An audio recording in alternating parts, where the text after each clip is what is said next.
चलिए 7.4 करेंगे। उससे पहले कुछ बेसिक आपको पता होना चाहिए 7.4 पढ़ने से पहले। तो यहाँ पे कुछ थ्योरम्स हैं, वो इम्पोर्टेंट नहीं है, प्रूफ तो करने के लिए इतनी इम्पोर्टेंट नहीं है, बट थ्योरम में आपको पता होना चाहिए। जैसे पहली थ्योरम है, यदि किसी त्रिभुज की दो भुजाएं असमान हो। डायग्राम बनाते हैं, मान लें ट्रायंगल है, ये कुछ दो भुजाएं असमान बना लें, ठीक है। तो कोई भी दो भुजाएं आपकी असमान हैं, तो लंबी भुजा के सामने, अब यहाँ पे जो लंबी भुजा हम मान लेते हैं ये 5 सेंटीमीटर, ये 6 सेंटीमीटर और ये 7 सेंटीमीटर है। तो लंबी भुजा के सामने का सम्मुख कोण बराबर होता है। तो जो 7 सेंटीमीटर अगर ट्रायंगल का नाम दे दें ABC, तो जो भुजा है सबसे लंबी भुजा क्या कौन सी है हमारे पास, सबसे लंबी भुजा यहाँ पे जो है वो है BC, और BC के सामने जो कोण बन रहा है A, वो सबसे बड़ा होगा बेटा।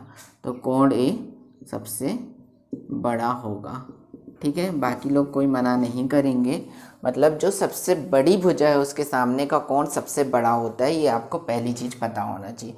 तो हमारे लिए सबसे बड़ी भुजा BC है और इसका सबसे बड़ा कोण हो जाएगा एंगल A, सीधे सामने पहुंच जाना है। दूसरी थ्योरम बोलती है आपके पास कि किसी त्रिभुज में बड़े कोण की सम्मुख भुजा, डायग्राम यही ले लें या दूसरा ले लेते हैं, मान लें कि ये डायग्राम है हमारे पास, ठीक है।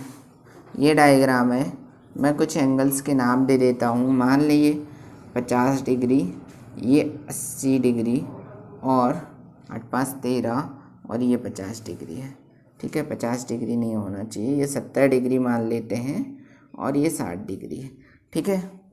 तो 7 5 12 6 180। तो यहाँ पे बोला गया है कि किसी त्रिभुज में बड़े कोण की सम्मुख भुजा, अब ABC नाम दे दूँ तो मेरे लिए जो बड़ा कोण है वो है एंगल A, और एंगल A के सामने की भुजा है BC।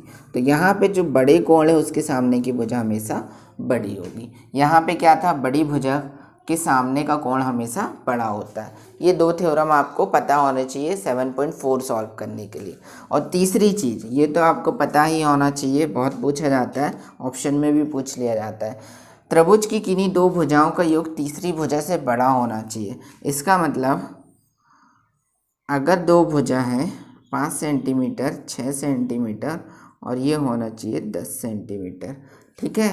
क्यों ऐसा बोला गया बेटा कि त्रिभुज की दो भुजाओं का योग, तो 6 5 11 होता है, हमेशा तीसरी भुजा मतलब 10 है, इससे बड़ा होना चाहिए। अगर ये 11 या 12 हो जाता आपके पास, ये अगर 11 या 12 ले लेते आप, तो ट्रायंगल नहीं बना पाओगे बेटा। ट्रायंगल बनाने के लिए हमेशा दो भुजाओं का योग तीसरी भुजा से बड़ा होना चाहिए, चाहे वो कोई भी ट्रायंगल हो, ठीक है। आपको पता होनी चाहिए। पहली थ्योरम बोलती है आपकी कि बड़ी भुजा के सामने का कोण बड़ा होना चाहिए। दूसरी थ्योरम बोलती है कि बड़े कोण की सामने की भुजा बड़ी होना चाहिए। और तीसरी बोलती है कि दो भुजाओं का योग तीसरी भुजा से हमेशा बड़ा होना चाहिए। चलिए क्वेश्चन 1 करते हैं। अब दर्शाई कि समकोण त्रिभुज में कर्ण सबसे लंबी भुजा होती है। इंपॉर्टेंट क्वेश्चन है, हमेशा पूछा जाता है, मैक्सिमम टाइम पूछा जाता है। तो पहले समकोण त्रिभुज बना लेते हैं। हमारे पास समकोण त्रिभुज है ABC, जहाँ पे कोण B है 90 डिग्री, ठीक है। सॉल्व करेंगे। समकोण त्रिभुज ABC है, जहाँ कोण B बराबर 90 डिग्री, ठीक है। कोण B 90 डिग्री है। अब हमें ये पता है कोण A प्लस कोण B प्लस कोण C बराबर 180 डिग्री।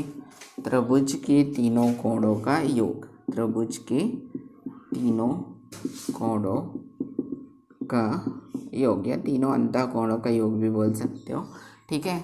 यहाँ पे आपको एक चीज़ पता है कि एंगल B जो है वो 90 डिग्री है, प्लस एंगल C बराबर 180 डिग्री। तो angle A plus angle C बराबर 180, प्लस में लिखा है तो माइनस पे जाएगा 90। तो angle A plus angle C बराबर आपको मिलके बनेगा 90 डिग्री, ठीक है। तो इसका क्या मतलब हुआ, इसका मतलब हुआ कि एंगल A और एंगल C दोनों मिलकर 90 डिग्री बन रहा है और एंगल B अकेला 90 डिग्री है। तो आप क्या बोल सकते हो कि जो एंगल B है वो बड़ा है बेटा एंगल A से, और एक चीज़ और बोल सकते हो कि जो एंगल B है वो बड़ा होगा एंगल C से, ठीक है, दोनों चीज़ें बड़ा होगी। और बड़े का साइन क्या होता है, जिस साइड मुंह खुला वो इंसान बड़ा, ठीक है। तो मुंह किस साइड खुला है, बी के साइड में, तो ये इंसान बड़ा हो जाएगा। तो एंगल बी बड़ा होगा एंगल ए से, क्योंकि एंगल बी अकेला 90 डिग्री का है और एंगल ए और सी मिलकर 90 डिग्री हो रहे हैं। तो एंगल बी जब दोनों उसमें बड़ा है तो एंगल बी के अपोजिट साइड कौन सी बनी हुई है, ए सी, और यही हमारा कर्ण होता है, ठीक है। तो यहाँ से हम लिख सकते हैं कि ए सी सबसे बड़ी भुजा होगी। क्यों होगी सबसे बड़ी भुजा, क्योंकि रीज़न दोगे, बड़े कोण की सम्मुख भुजा या सामने की भुजा बड़ी होती है या लंबी होती है, आपने पढ़ा है। तो एसी सबसे बड़ी भुजा होगी, लिख लें, एसी सबसे बड़ी भुजा होगी। क्यों होगी, क्योंकि बड़े कोण की सम्मुख भुजा बड़ी होती है और एसी यहाँ कर्ण है, 90 डिग्री के सामने वाला हमेशा कर्ण होता है। अतः समकोण त्रिभुज में कर्ण सबसे बड़ी भुजा होती है। यह आपने प्रूफ कर लिया। चलें, आकृति 7.48 में ट्रायंगल एबीसी की भुजाओं एबी और एसी को क्रमशः बिंदुओं पी और क्यू तक बढ़ाया गया। एबी बढ़ी है पी तक बेटा, एसी बढ़ी है क्यू तक। साथ ही एंगल पीबीसी लेस देन, मतलब छोटा है एंगल क्यूसीबी से, ठीक है। तो सॉल्व करते हैं। दिया क्या है आपको दिया है कि जो एंगल पीबीसी है वो बंदा छोटा है एंगल क्यूसीबी से, ठीक है। इतनी चीज़ें आपको पता है और आपको जो सिद्ध करना है वो आपको क्या सिद्ध करना है कि एसी जो है वो बड़ा होना चाहिए एबी से, ठीक है। तो ये वाला कोण और ये वाले कोण का योग चेक करेंगे हम, 180 होगा। क्यों, रेखिक योग से या लीनियर पेयर से। तो लिखते हैं एंगल ए बी सी, ये वाला कोण को लिखेंगे angle A B C plus angle P B C, इस वाले कोण को लिखोगे पी बी सी, बराबर हो जाएगा 180 डिग्री, ठीक है।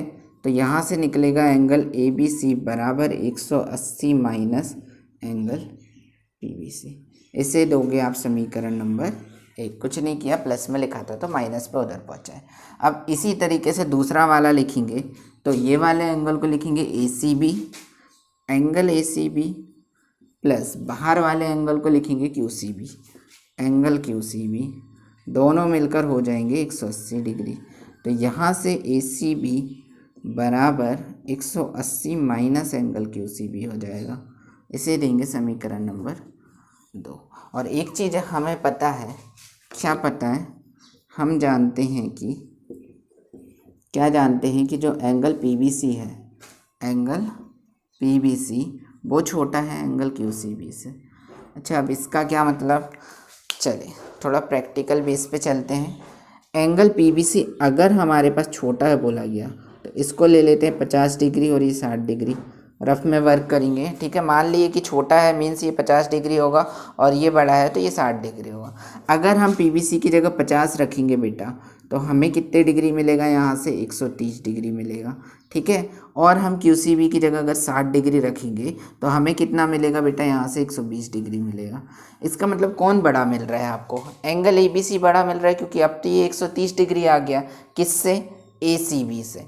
तो इस वैल्यू से आप पता कर सकते हो कि इनमें से कौन सा बड़ा है। जाहिर सी बात है कौन बड़ा है, यहाँ से पीवीसी छोटा है क्यूसीबी से, तो ये एंगल छोटा होगा तो 180 से जब माइनस करोगे बेटा तो ये हमेशा बड़ा आएगा, ये वैल्यू हमेशा बड़ी आएगी। और ये एंगल बड़ा है ये वाला, तो जब यहाँ पे रखोगे आप इस वैल्यू को क्यूसीबी में, जैसे मैंने आपको रख के बताया ये 60 डिग्री है तो कितना आ रहा है 120, तो ये बंदा हमेशा इससे कम आएगा, ठीक है।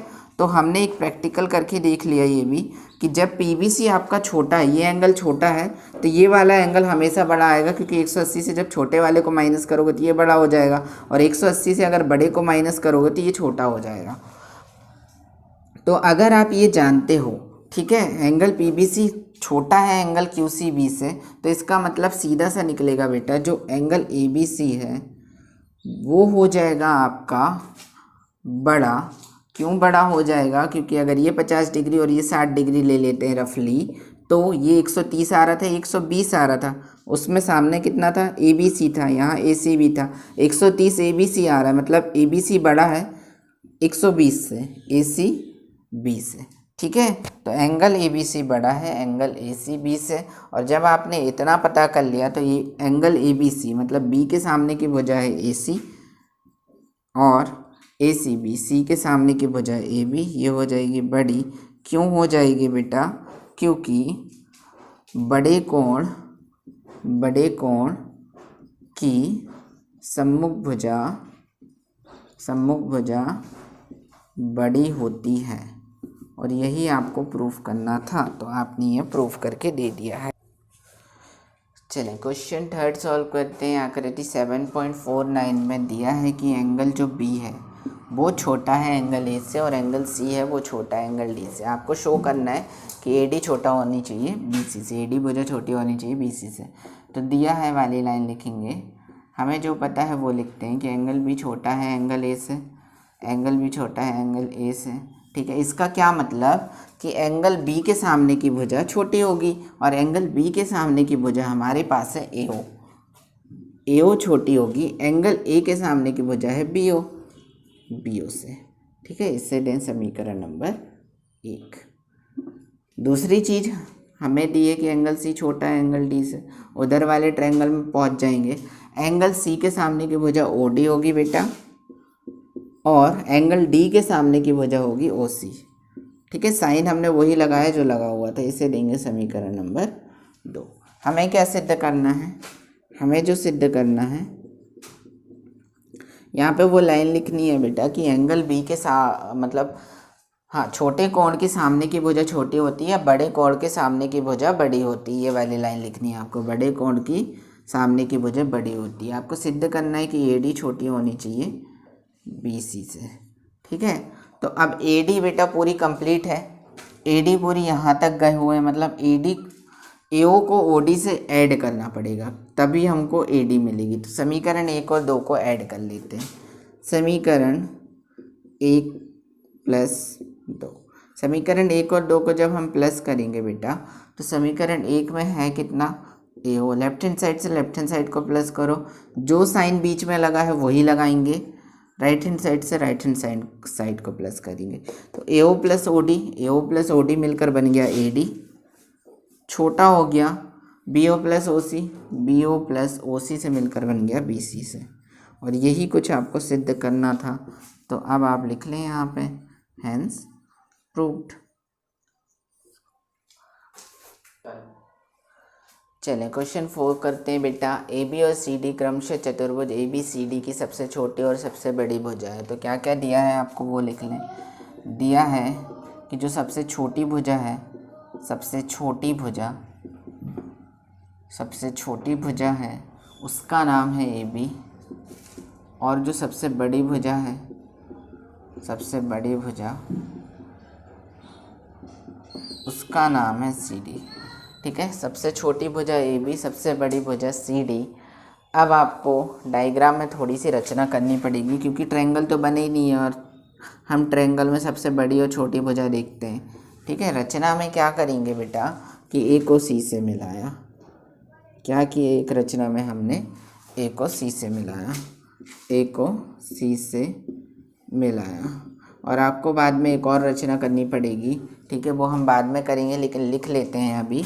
बी को डी से मिलाया। ठीक है, फिलहाल हम नहीं मिला रहे हैं क्योंकि हमको अभी डायग्राम आसान चाहिए। तो हमें प्रूफ क्या करना है?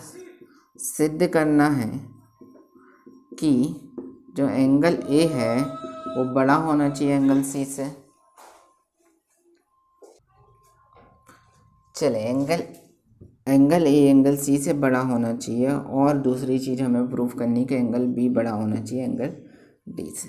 ठीक है, तो अब हम सॉल्व करते हैं बेटा। तो हम यहाँ पे लेंगे पहले ट्रायंगल ए बी सी में। तो ट्रायंगल ए बी सी में बात करेंगे बेटा कि यहाँ पे सबसे छोटी भुजा आपको क्या दी गई है? A B. कहाँ है ए बी? ए बी और बी सी से कंपेयर करेंगे, क्योंकि हमें एंगल ए की बात करना है और एंगल ए का एंगल बी से कोई काम नहीं, मतलब इस भुजा से कोई काम नहीं है आपको, सिर्फ इधर वाले एंगल से काम है और इधर वाले एंगल से काम है। तो वो एंगल किस भुजा में मिलेगा, ए बी की अपोजिट भुजा हो जाएगी, जो एंगल ए की अपोजिट भुजा बी सी और एंगल सी की अपोजिट भुजा हो जाएगी ए बी। ठीक है, आपको इनसे काम है। तो यहाँ पे आपको क्या पता है वो देखें।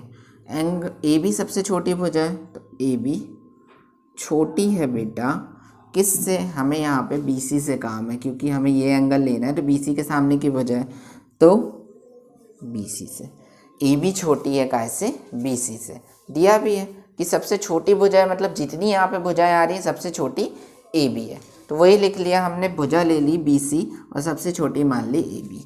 तो जब हमने ये लिखा ए बी छोटी है बी सी से, तो इसके सामने का एंगल क्या है बेटा, ए बी के सामने का एंगल है एंगल सी। लिखोगे कैसे, B C A, angle B C A छोटा होगा, जो साइन लगा वही लगाएं। बी सी के सामने का एंगल कौन सा, ए, तो इसे लिखें बी ए सी। ठीक है, बी सी के सामने का एंगल ए है तो वो लिखा हमने, और ए बी के सामने का एंगल सी है तो वो लिखा हमने। ठीक है, क्यों लिखा है ऐसे, क्योंकि सबसे बड़ी भुजा के सामने का कोण सबसे बड़ा होता है, सबसे बड़ा होता है। ठीक है, तो ये लिखा, आप इसको दें समीकरण नंबर 1। फिर आप ट्रायंगल लोगे इसी में, जो बच गया उधर वाला उसका नाम है ए सी डी में। एंगल ए सी डी में आपको ये पता है कि बेटा सी डी जो है वो सबसे बड़ी भुजा है, जब सी डी सबसे बड़ी भुजा है तो बाकी जो है वो सबसे छोटी होंगी। तो अब आपको कौन से एंगल से काम है, देखें यहाँ पे सी और ए है, तो वापस से आपको सी और ए से काम है, एंगल सी और एंगल ए से काम है। तो एंगल सी ए के सामने की भुजा सी डी लेनी पड़ेगी आपको। ठीक है, सी डी लेनी पड़ेगी और दूसरी क्या भुजा लेनी पड़ेगी, एंगल सी के सामने की भुजा ए डी। तो बेटा ए डी छोटी होगी सी डी से, ए डी छोटी होगी सी डी से। अब ऐसा क्यों, क्योंकि सी डी तो सबसे बड़ी है, जाहिर सी बात है ए डी तो सबसे छोटी मतलब छोटी होने वाली है, सबसे तो नहीं, लेकिन ए डी छोटी होगी क्योंकि सी डी सबसे बड़ी है। अब ए डी के सामने का कोण क्या बना हुआ है वो देखें, हम इस ट्रायंगल में है फिलहाल के लिए, तो ए डी के सामने जैसे ही आए तो ये सी बना हुआ है, तो इससे लिखेंगे एंगल ए सी डी छोटा होगा। ठीक है, सी डी के सामने का कोण कौन सा है, सी डी के सामने का कोण है एंगल ए, इसे लिखेंगे angle C A D. Reason बेटा सबसे बड़ी भुजा के सामने का कोण बड़ा होता है, वही रीज़न दे देना आप। ये हो गया आपका समीकरण नंबर 2। आपको पूरा ए चाहिए, पूरा ए चाहिए और पूरा सी चाहिए। आपने इतना ए निकाल लिया, इतना इधर से निकाल लिया, तो दोनों समीकरण को आप जोड़ दो। ठीक है, दोनों समीकरण को जोड़ दो, समीकरण 1 धन समीकरण 2। ऐड कर देते हैं दोनों समीकरण को, तो लेफ्ट हैंड साइड से लेफ्ट हैंड साइड को ऐड करोगे जिसका नाम है बी सी ए, राइट हैंड साइड से राइट हैंड साइड को ऐड करोगे, पहले बी सी ए प्लस ए सी डी कर लें, बराबर यहाँ से बी ए सी प्लस यहाँ से सी ए डी। तो बी सी ए प्लस ए सी डी, बी सी ए कहाँ है, ये रहा बी सी ए, और ए सी डी कहाँ है, ये रहा। कंप्लीट जो एंगल बन गया बेटा, अब जो एंगल बन गया वो बन गया यहाँ से एंगल सी।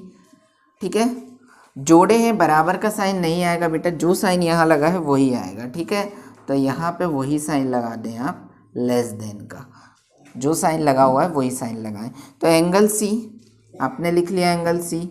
ठीक है, दोनों का ऐड किए तो, और ए वालों को ऐड किए तो ये कंप्लीट एंगल बन गया, लेस देन का साइन लगा एंगल ए। क्या कुछ यही प्रूफ करना था? हाँ, angle A greater than angle C, अभी भी वही लिखा है, इसको थोड़ा तरीके से लिख लें। एंगल सी बड़ा है, अभी भी वही है, एंगल ए बड़ा है एंगल सी से, तो एंगल ए बड़ा है एंगल सी से। ये आपको पहली कंडीशन पे प्रूफ करना था, तो आपने एक प्रूफ कर लिया है, हैंस प्रूफ। चलें हमने एक प्रूफ कर लिया कि बेटा angles A greater than angle C. Similar तरीके से दूसरा प्रूफ करेंगे, लेकिन रचना में मैंने आपको बताया था कि बी को डी से भी मिलाना है। ए को सी से मिलाया हुआ पार्ट हमने गायब कर दिया क्योंकि डायग्राम थोड़ा सा टफ दिखता है उसमें। तो अब हमने मिला लिया है बी को डी से, और जब बी को डी से आपने मिला लिया है तो अब आपके पास दो ट्रायंगल आ गए हैं। एक का नाम है ए बी डी और दूसरे ट्रायंगल का नाम है बी सी डी। तो पहले हम काम करेंगे ए बी डी में, त्रिभुज ए बी डी में। अब हम ये वाला प्रूफ कर रहे हैं तो एंगल बी और एंगल सी से काम है बेटा, और एंगल बी और एंगल सी के सामने की साइड ही देखेंगे अब हम, ठीक है, इसके अलावा कुछ नहीं। तो त्रिभुज ए बी डी में जब हमने देखा, हमें क्या पता है कि ए बी सबसे छोटी भुजा है। तो ए बी जब सबसे छोटी है तो हम सिंबल लगाते हैं, ए बी छोटी है, हमें बी से काम है, एंगल बी से काम है। तो एंगल बी के सामने की भुजा आएगी क्या, ए डी। ये नहीं आएगी बेटा, जो साथ में बन रही ना ये वाली और ये वाली, इनके अलावा जो एंगल में बन रही है उनके अलावा साइड लो, तो ए डी आएगी। एंगल बी के सामने कौन है, ए डी। तो बेटा ए डी बड़ी होगी, किससे बड़ी हो जाएगी ए डी, ए बी से, क्योंकि ए बी तो सबसे छोटी है, ठीक है। ए डी बड़ी हो जाएगी ए बी से, क्योंकि ए बी तो सबसे छोटी है, तो वो सारी भुजाओं से छोटी होगी जो भी भुजाएं। तो ये कंडीशन हमने लिखी ए बी डी में, ए डी बड़ी है ए बी से। तो एंगल कौन सा आएगा, ए डी के सामने कौन सा एंगल बना, इस ट्रायंगल में सीमित है तो एंगल बी लिखोगे कैसे, एंगल ए बी डी बड़ा होगा। ए बी के सामने का कोण ये वाला बेटा, यहाँ छोड़ दो पूरा डी, तो डी को कैसे लिखेंगे, ए डी बी। इसे देंगे समीकरण नंबर 1 और 2 हो गए थे, तो अपने पास 3, ठीक है, समीकरण 3। नेक्स्ट ट्रायंगल आपको लेना है, दो ट्रायंगल में आपने सेपरेट किया, एक ट्रायंगल में आपने काम कर लिया, दूसरा ये है जिसका नाम है ट्रायंगल बी सी डी में। अब सी डी सबसे बड़ी भुजा है तो सी डी तो बड़ी होगी, लेकिन काम किससे है हमें बेटा, एंगल बी और एंगल डी से काम है। तो एंगल बी के सामने कौन सी पड़ रही है, सी डी भुजा पड़ रही है, और एंगल किसके सामने, डी पड़ रही है, तो डी बी सी के सामने। तो बेटा ये किससे बड़ी है, बी सी से, ठीक है। डी लेना है तो बी सी से लेना पड़ेगा आपको। तो सी डी बड़ी है बी सी से, ये भी आपने पता कर लिया। और जब आपको ये पता चल गया कि सी डी बड़ी है बी सी से, तो सी डी के सामने का कोण देखें, सी डी के सामने का कोण देखेंगे, ये सी डी है, इसको छोड़ देंगे तो ये, क्योंकि ट्रायंगल तो इतना ही है हमारे पास, तो ये वाला एंगल लेंगे बेटा जिसका नाम है D B C. D B C क्या है, बड़ा है। बी सी के सामने की भुजा देखें, ठीक है, बी सी के सामने की भुजा, अभी सी डी के सामने की भुजा देखे थे, अब बी सी के सामने का कोण देखेंगे। तो बी सी ये है, सामने का कोण डी, लिखोगे कैसे, बी डी सी। इसे देंगे समीकरण नंबर 4। वापस से 3 और 4 को हम जोड़ देंगे। क्यों जोड़ देंगे बेटा, क्योंकि यहाँ ए बी डी लिखा हुआ है, इतना ए बी डी आया और इतना दूसरे में डी बी सी लिखा हुआ है, तो हमें कंप्लीट बी चाहिए। तो समीकरण 3 + 4, तो लेफ्ट हैंड साइड से लेफ्ट हैंड साइड जोड़ो, यहाँ पे ए बी डी लिखा है plus angle D B C, sign जो लगा है वो लगाएं, ग्रेटर देन का साइन है तो ग्रेटर देन का बड़ा है, यहाँ से उठाओगे A D B plus B D C. तो ए बी डी और D B C, A B D ये है, डी बी सी ये है, ठीक है, पूरा मिलके एंगल बी बनाएगा, बड़ा होगा। दूसरा क्या है, ए डी बी ये रहा, बी डी सी ये रहा, पूरा मिलके बनाएगा एंगल डी। क्या यही प्रूफ करना था, हाँ जी यही प्रूफ करना था, तो हैंस प्रूफ, ये आपने प्रूफ कर लिया है।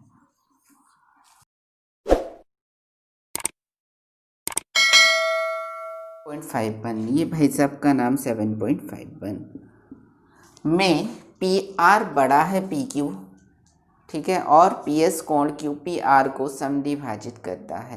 पी एस कोण मतलब जो रेखा पी एस है वो पी क्यू पी आर को समद्विभाजित करता है, मतलब ये वाला एंगल इधर के बराबर होगा। तो जो दिया है वो लाइन लिखें हम पहले,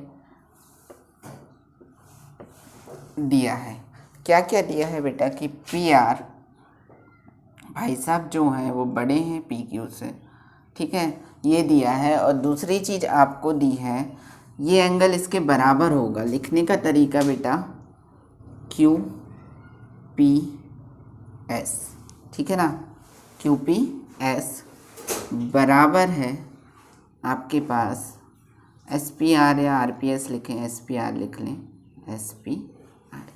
क्या किया, ये वाला एंगल बराबर है, अब लिखने का तरीका क्यू पी एस बराबर एस पी आर, ये किए, ये वाला एंगल दोनों आपस में बराबर है, ठीक है। चलें इसे दे दें इक्वेशन नंबर फर्स्ट। अब दिया है, काम से कर लिए हमने, अब सिद्ध करना है, करते हैं। तो हमें जो सिद्ध करना है वो करना है कि एंगल जो पी एस आर है वो भाई सब बड़े होने चाहिए एंगल पी एस क्यू से, ठीक है। तो पी एस आर आपके जो होने चाहिए बड़े पी एस क्यू से। तो हमें पता था पी आर बड़ा है पी क्यू से, ये तो हमें दिया है, और जैसे ही हमने ये देखा तो इसके सामने का कोण देखेंगे, पी आर के सामने का कोण, पी आर के सामने का कोण बड़े ट्रायंगल में देखोगे बेटा ये वाला, ठीक है। तो इसे लिखोगे एंगल पी क्यू और R, angle P Q R, P R के सामने का कोण आपने देखा जो कि क्यू बना हुआ था, लिखेंगे पी क्यू आर बड़ा है, पी क्यू के सामने का कोण देखो जो कि आर है, लिखोगे इसे पी आर क्यू। तो पी क्यू आर बड़ा है पी आर क्यू से, ये हो गया आपके पास समीकरण नंबर 2, ठीक है। समीकरण 1 और 2 हो गए हैं, थोड़ी देर के लिए इनको रहने देते हैं। अब एक बहिष्कोण प्रॉपर्टी होती है बेटा, इस ट्रायंगल पे बात करेंगे जब पी क्यू एस पे, तो जो बहिष्कोण बनेगा वो इधर बनेगा, और जब ट्रायंगल पी एस आर में बात करेंगे तो जो बहिष्कोण बनेगा वो इस साइड बनेगा, ठीक है। तो बहिष्कोण प्रॉपर्टी आपको इसमें यूज़ करनी है, वो क्या होती है देखें, हमने लिया ट्रायंगल पी क्यू एस में, और जैसे ही हमने ट्रायंगल पी क्यू एस लिया तो इसका जो बहिष्कोण है, बहिष्कोण जो बाहर बन रहा है पी क्यू एस के बाहर यही वाला कोण बन रहा है, इसका नाम दोगे एंगल पी एस आर, बहिष्कोण का नाम है पी एस आर।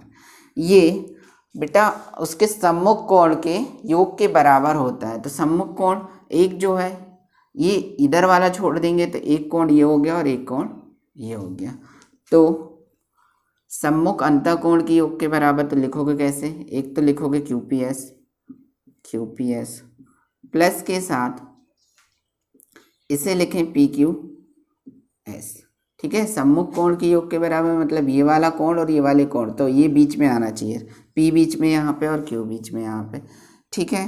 तो एंगल पी एस आर बराबर, इसको तो क्यू पी एस ही रहने देते हैं। अब एक चीज़ और देखेंगे बेटा, पी क्यू एस तक आओ तब भी एंगल क्यू है, और पी क्यू आर तक आओ तब भी एंगल क्यू है, इसलिए इसको रिप्लेस कर लेंगे, पी क्यू एस को बोल देंगे आर, ठीक है। इसे देंगे समीकरण नंबर 3। इतना काम आपने कर लिया। अब एक बार और बहिष्कोण लगा सकते हो आप, किस ट्रायंगल पे लगाओगे, उधर वाले ट्रायंगल पे जिसका नाम है ट्रायंगल पी एस आर में। बहिष्कोण, इस बहिष्कोण का नाम है आपके पास, पी एस आर की बात कर रहे हो तो बहिष्कोण ये होगा जिसका नाम है पी एस क्यू, बराबर, बराबर का साइन लगाएं। पी एस क्यू किसके बराबर होगा, तो पी एस क्यू की बात करें तो अंतः दो कोण, तो एक ये हो गया और एक ये वाला हो गया। लिखोगे कैसे, एंगल लिखना चालू करते हैं, S P R plus angle P R S, किन दो अंतः कोण के बराबर, एक ये और एक ये, ठीक है। चाहो तो लिख लो बहिष्कोण का योग, बहिष्कोण का योग सम्मुख दो अंतःकोणों के बराबर होता है, अंतःकोणों के बराबर होता है, ठीक है। बहिष्कोण का योग सम्मुख कोणों के अंतःकोणों के योग के बराबर होता है, ठीक है। यहाँ पे वो काम किए थे और सेम काम हमने यहाँ पे किया है, दोनों सेम है। इसे देंगे समीकरण नंबर 4। अच्छा अभी इसे नहीं देंगे, इसमें थोड़ा सा और काम है आपको। तो बहिष्कोण, अब बहिष्कोण नहीं लिखते, सिंपल लिखेंगे पी एस क्यू बराबर angle S P R, angle S P R लिखा आपने। तो अब यहाँ पे पी आर एस को चेक करें बेटा, पी आर एस अब हम एस तक आए या क्यू तक आए, ये वाला एंगल चेंज होने वाला है नहीं है, इसलिए इसे फिर से पी आर क्यू लिख लेते हैं और इसे देंगे समीकरण नंबर 4। ठीक है, तो इतना काम जब हमारा हो गया है तो अब हमें डायग्राम से कोई काम नहीं, हम डायग्राम को रफ कर लेते हैं। चलिए, डायग्राम से कोई काम नहीं है तो अब हम चेक करेंगे। देखें, S P R plus P R S कहीं है हमारे पास, एस पी आर इक्वेशन 1 में है, पी आर एस है हमारे पास, नहीं पी क्यू आर भी इक्वेशन 1 में है। तो इसे थोड़ा तरीके से जमा के लिखें, इस इक्वेशन को हम तरीके से जमा के लिख लेते हैं, क्योंकि एस पी आर के साथ हमें प्लस होना चाहिए। कौन? एस पी आर के साथ चाहिए हमें। कहाँ लिखा है S P R? S P R हमारे पास है ही नहीं है। एस पी आर के साथ हमें कौन चाहिए? P R Q. और एस पी आर के साथ पी आर क्यू कहाँ से आएगा? हाँ बिल्कुल आएगा, इक्वेशन 1 और 2 को प्लस करके। चलिए, हमने देखा एस पी आर के साथ प्लस में लिखा हुआ है पी आर क्यू। हमारे पास एस पी आर है, पी आर क्यू है, तो समीकरण 1 और 2 को क्यों ना प्लस कर लें। तो समीकरण 1 + 2 कर लेंगे। तो समीकरण 1 + 2 करेंगे तो लेफ्ट हैंड साइड से लेफ्ट हैंड साइड और राइट हैंड साइड से राइट हैंड साइड ऐड करोगे। क्यू पी एस प्लस 2 कहाँ है? ये है पी क्यू आर। अच्छा, साइन में अभी ग्रेटर देन का लगाऊंगा। क्यों लगा रहा हूँ मैं आपको अभी रीज़न दूंगा। S P R plus P R. अच्छा बेटा, ग्रेटर देन का साइन क्यों लगा? ये तो इसके बराबर है, अगर ये 2 है तो ये भी 2 है, तो बेटा ये बड़ा है, मतलब ये 3 है और ये 2 है, तो ये तो हमेशा ही बड़ा रहेगा, क्योंकि ये प्लस होने पे कोई फ़र्क पड़ने वाला नहीं है इस पर। अगर ये 2 है और ये हमारे पास मान ले ग्रेटर है 3 है, और ये 4 और 3 मान ले, ये 4 है और 3 है, तो जब आप इनको आपस में प्लस करोगे बेटा तो 4 और 2 6 होने वाला है और 3 और 2 5 होने वाला है, क्योंकि ये तो आपस में बराबर है। तो ग्रेटर तो हमेशा पी क्यू आर ही रहेगा, चाहे आप कुछ कर लें, मतलब इनके बीच जो साइन आने वाला है वो हमेशा ग्रेटर का साइन आएगा। तो Q P S plus P Q are बराबर भी लगा था, ग्रेटर भी लगा था, लेकिन हमने ग्रेटर लगाया। क्यों लगाया? क्योंकि ये हमेशा बड़ा ही रहने वाला है, ये तो आपस में बराबर है, कोई फ़र्क नहीं डालेंगे। ठीक है, अब इतना जब आपने काम कर लिया तो आप पहुँच जाएँ 3 और 4 पे। तो 3 पे लिखा है, देखें Q P S plus P Q are लिखा है 3 पे, रिप्लेस हो सकता है पी एस आर से, इसका मतलब है पी एस आर। फिर से ग्रेटर का साइन लगाएंगे, ठीक है, और यहाँ पे चेक करेंगे हम S P R plus P R Q, S P R plus P R Q, ये रिप्लेस हो जाएगा पी एस क्यू से। अब थोड़ा सा हमें डायग्राम से काम पड़ेगा बेटा। तो डायग्राम था आपके पास पी क्यू आर, और यहाँ पे जो थी आपके पास एक लेंथ थी पी क्यू आर, और बीच में जो था वो था एस। ठीक है, तो अब आपको चेक करना है। देखें, पी एस आर के सामने क्या बन रहा है? पी एस आर कहाँ है? ये रहा। ठीक है, पी एस आर के सामने जो साइड है वो है P R, angle P S R के सामने की साइड है पी आर, बड़ी होगी पी एस क्यू के सामने की साइड, पी एस क्यू के सामने की साइड है पी क्यू, तो ये हमेशा इससे बड़ी होगी। और कुछ यही हमें प्रूफ करना था। थ्योरम कौन सी लग गई कि कोण के सामने की भुजा बड़ी होती है, ये आपने थ्योरम लगा दिया। तो क्या कुछ यही प्रूफ करना था हमें? कहीं लिखे हैं हमने प्रूफ क्या करना है? अच्छा, हमें तो यही प्रूफ करना था, ये तो प्रूफ करना ही नहीं था। पी एस आर बड़ा होना चाहिए पी एस क्यू से, यही आपको प्रूफ करना था, तो आप यहाँ पे लिख दें हेंस प्रूफ्ड।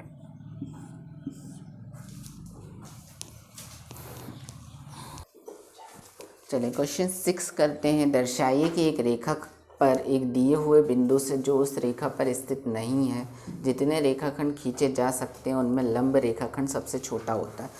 कुल मिला के आपको दर्शाना है कि लंब रेखा जो है वो सबसे छोटी होती है। तो एक रेखा ले लेते हैं जिसका नाम है एल। ठीक है ना, एक रेखा आपने ले लिया जिसका नाम है एल। जब आपने एक रेखा एल ले लिया है तो एक दिए हुए बिंदु से जो उस रेखा पर स्थित नहीं है, हम मान लेते हैं कि वो बिंदु कुछ इस तरीके से है जो उस रेखा पर नहीं है। ठीक है ना, जितने रेखाखंड खींचे जा सकते हैं, अब ये बिंदु कहीं भी शिफ्ट हो सकता है बेटा, यहाँ भी शिफ्ट हो सकता है, यहाँ भी शिफ्ट हो सकता है, तो जितने रेखाखंड आप उसमें खींच पाओगे उनमें लंब सबसे छोटा होता है। तो ड्रॉ करने की कोशिश करेंगे। 90 डिग्री का एंगल, ठीक है, कुछ इस तरीके से हम इस पर डायग्राम बनाएंगे। ये 90 डिग्री का एंगल बना रहा है बेटा, ठीक है। यहाँ से आप रखोगे अपना चांदा तो ये 90 डिग्री का एंगल शो करेगा। नाम दे देता हूँ ABC। तो इस पर लंब सबसे छोटा होता है, तो लंब क्या होगा, ठीक है, 90 डिग्री के सामने वाला कर्ण होता है और ये होगा आपका लंब AB। तो हम ट्राई करते हैं, लंब सबसे छोटा होता है बनाना, तो डायग्राम को थोड़ा और शॉर्ट कर लेते हैं बेटा, ताकि ये रेखा आपको छोटी मिले, ये, ठीक है। तो शुरू करते हैं। दर्शाइए कि एक रेखा पर एक बिंदु दिए हुए बिंदु से जो उस रेखा पर स्थित नहीं है। देख लें ये बिंदु इस रेखा पर स्थित नहीं है, जो हमने रेखा ली थी, L रेखा ली थी, उस पर स्थित नहीं है ऐसी, तो उस पर लंब सबसे छोटा होता है, ये आपको बताना है। तो हम करते हैं प्रूफ। दिया है, हमें क्या दिया है कि ट्रायंगल ABC, त्रिभुज ABC एक समकोण त्रिभुज है, त्रिभुज है, ठीक है। ये हो गया एक समकोण त्रिभुज, और जैसे ये समकोण त्रिभुज हो गया तो यहाँ पे हमें एक चीज़ पता है कि एंगल भी 90 डिग्री है। तो हम जानते हैं, जो भी जानते हैं पहले लिख लेते हैं, angle A plus angle B plus angle C बराबर 180 डिग्री। क्यों होता है, त्रिभुज के तीनों कोणों का योग, त्रिभुज के तीनों कोणों का योग। ये हमने किया, तो यहाँ से हमें पता चला कि एंगल A प्लस ये हुआ 90 डिग्री प्लस एंगल C बराबर 180 डिग्री। तो angle A plus angle C बराबर हो जाएगा 180 माइनस 90 करोगे तो angle A plus angle C बराबर हो जाएगा 90 डिग्री। इसका क्या मतलब, इसका वही मतलब कि जो आपका एंगल C है वो छोटा होगा बेटा, किससे, एंगल B से। और जब एंगल C आपका छोटा होगा एंगल B से, तो एंगल C के अपोजिट साइड जो है वो आपको यहाँ पे बताना क्या है कि समकोण रेखा सिद्ध करना है। वो लाइन भी लिख लें आप, सिद्ध करना है कि लंब रेखाखंड, और वो है हमारे लिए यहाँ पे बेटा AB, ठीक है। लंब रेखाखंड AB सबसे छोटा होता है, ये आपको सिद्ध करना है। तो जब एंगल C आपने लिखा छोटा है एंगल B से, क्यों, क्योंकि दोनों का सम 90 है और एंगल B अकेला 90 डिग्री है। तो जब ये छोटा है तो इसकी अपोजिट साइड, तो एंगल C के साइड AB वो छोटी होगी बेटा, एंगल B के अपोजिट साइड है AC से, ठीक है। तो हम यहाँ पे बोल सकते हैं जब छोटी होगी, थ्योरम कौन सी लगाए हमने कि बड़े कोण के सामने की भुजा बड़ी होती है। तो हमने लिखा AB छोटी होगी AC से, और कुछ हमें यही प्रूफ करना था।